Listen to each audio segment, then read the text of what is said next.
So when I talk about a data-based approach to employee development, what do I mean? Well, for a true data-based approach, you need a concept that has real science behind it. So I think we can tick that box. It should measure something that impacts on key outcomes. Well, the research confirms that the mental toughness, your mental toughness profile, impacts on just about every outcome that matters for you.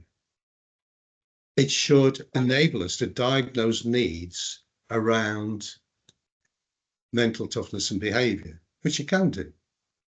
But importantly, if we're going to have a data-based approach, we need to be able to analyse that data, link it to desired outcomes, but also analyse it in a way that we can get to what the data is trying to tell us. Now, I'll give you an example right now about how much this is going, how far this is going. We are in the middle of a pilot project with an organisation employing 14,000 people in several countries and several locations around the world. And they are going to test every single employee.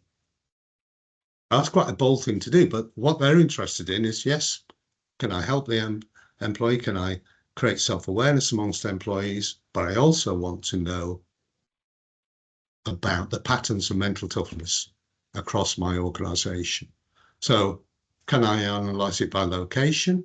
Because I want to understand which locations of performing better and which are more mentally tough or more mentally sensitive, and particularly what are their patterns of mental toughness and mental sensitivity. I want to understand whether there's an age issue, whether young people are responding differently to the challenges of the organisation to more mature. Is there a level of the organisation issue? Once we've got data and we've got reliable data and the normative measure can bring that data to us, we can do a phenomenal amount with that data.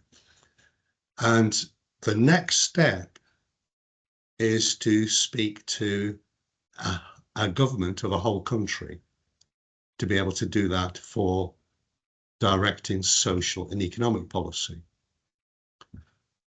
But that then allows us to target interventions based on data. So it allows us to move away from one-size-fits-all approaches. So if we have an issue in one location, we direct attention to one location. We don't put everybody through the programme. If there are particular groups of people who are needing support, we provide support to those on a need basis. We don't give it to everybody.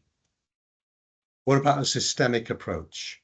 Well, if we look at, say, the interplay between leadership development, culture, team working, and employee development, mental toughness, because it's fundamental, is relevant for all four. In other words, it's the one concept that can link all four. Now, we commonly have seen organisations over the years introduce a programme for individuals, a programme for team working, but the two don't connect. And then they announce a cultural initiative, which again doesn't connect. What we can do here is at least connect around a really fundamentally important idea. So when we talk about leadership development, we know that there are basically two major core leadership behaviours. There's one is about having purpose, about stretching. The other one is about engaging with people to be able to deliver those stretching goals or that key purpose. Mental toughness matters. Mental toughness is the mental toughness profile of the leadership group and of individual leaders determines how successful that is. But leadership has also got a big impact on culture. And we will very often describe mental toughness for the people who don't like the term mental toughness as it's a combination of resilience and positivity. Resilience is important, but it's not enough. Resilience helps you to pick yourself up, dust yourself off and keep on going, but it won't necessarily make you look forward to the future. Positivity is what helps you to deal with what lies ahead. So mental toughness and positivity come together. Resilience and positivity come together as mental toughness. I don't know of an organisation that doesn't have resilience and positivity as core elements of its culture.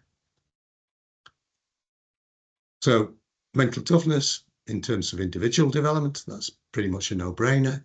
Mental toughness in terms of team working, that is also really fundamentally important. So what can we do? The concept works with everybody. The mentally sensitive and the mentally tough. Now, it might surprise you that in our work, we tend to do more work with the mentally tough, helping them to understand why they struggle and fail, than we do with the mentally sensitive. It matters for both. The concept is non-judgmental. Your profile describes who you are.